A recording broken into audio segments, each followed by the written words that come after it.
everyone, this is vlog number 4, Bicol Express.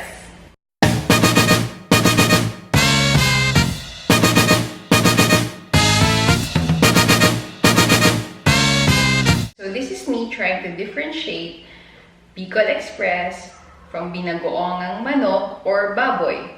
Normally, parang pareho lang sila ng lasa sa akin pag niluto ko. Except for yung binagoongan is a little less spicy than Bicol Express. So I did a little research and this is what I found. Tara na! Here are the ingredients. To this, you will also need salt, pepper, and water. Okay, as usual, we'll start with kawali na may mantika. Pag mainit na, sibuyas, luya, at bawang. Let them dance in the oil. Pag translucent na, ilalagay na natin yung alamang. This recipe is inspired by Pinas Sarap episode about Bicol Express. And in that episode, basically, it's alamang, gata, siling haba, and a little bit of pork. In this case, I'm adding 1/4 kilo of pork. Magsing dami sila nung alamang. Kasi, hindi ko yata kayang kumain ng puro sili. Even if this is Bicol Express. So, I'm tweaking it in a way na kaya kong kainin.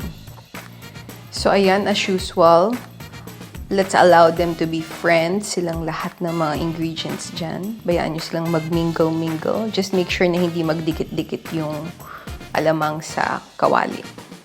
And as soon as sure na kayo na nahalo na sila, friends na silang lahat, then it's time to add the siling haba. Tapos, nag-set aside din ako ng mga 2 tablespoons ng sili pang garnish later. You will need to add water para hindi matuyo yung sabaw habang niluluto natin yung pork. Kasi ito yung pinakamatagal maluto dahil matagal siyang lumambot. So you can add at 1 to 2 cups of water. And then keep checking the sides nung kawali just to make sure na hindi didikit yung alamang dun sa kawali. And then let's add about 2 tablespoons of patis. Kung walang patis, asin. Tapos low fire, hayaang mag-simmer. Tapos, mga after 20 to 30 minutes, i-check natin yung pork kung malambot na ba siya.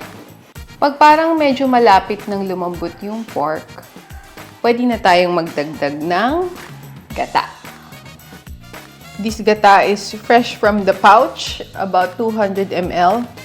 Pero kung meron kayo talagang fresh na gata, yun yung gamitin nyo. Siguro mga medium size na niyog.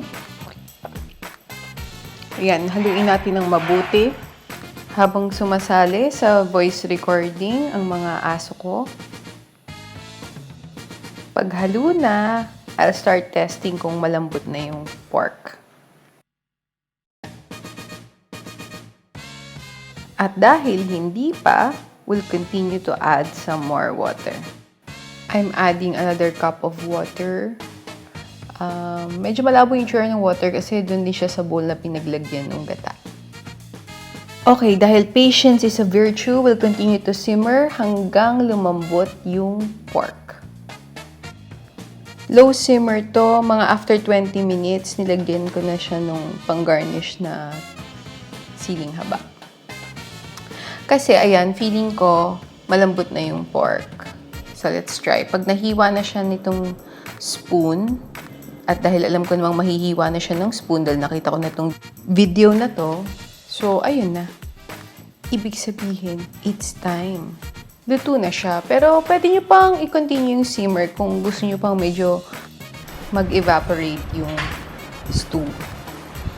Pero ako, okay na ako dito kasi ayan, gutom na si boss. Eating portion. He's back, guys. Ano pong masasabi nyo, sir?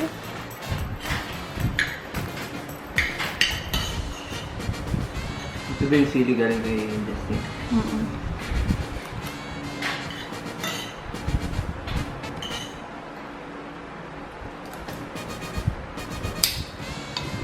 Hindi masyadong maanghang. Maanghang ka na dito. Pero ito, oh. Uy! pickled pepper ni Peter Piper. I'm so proud Hindi of ka pa that. masaya. Ayun nga. So, this is gonna be my Bicol Express forever. Forever, hindi naman. This is gonna be my Bicol Express up until I find a better recipe siguro. Pero, yun nga, I think I'm now able to differentiate the two, Bicol Express from binagoongan. So I will not be putting gata in my binagoongan. And then sa Bicol Express naman, we all know there's gata, but also I'm gonna be using alamang. And it's gonna be super spicy. Sa level ko, might not be for you, so just add your sili. With that said, thank you for watching, guys. I hope you like this video. Please like and subscribe. And don't forget to hit the notification bell. Next time ulit. Bye!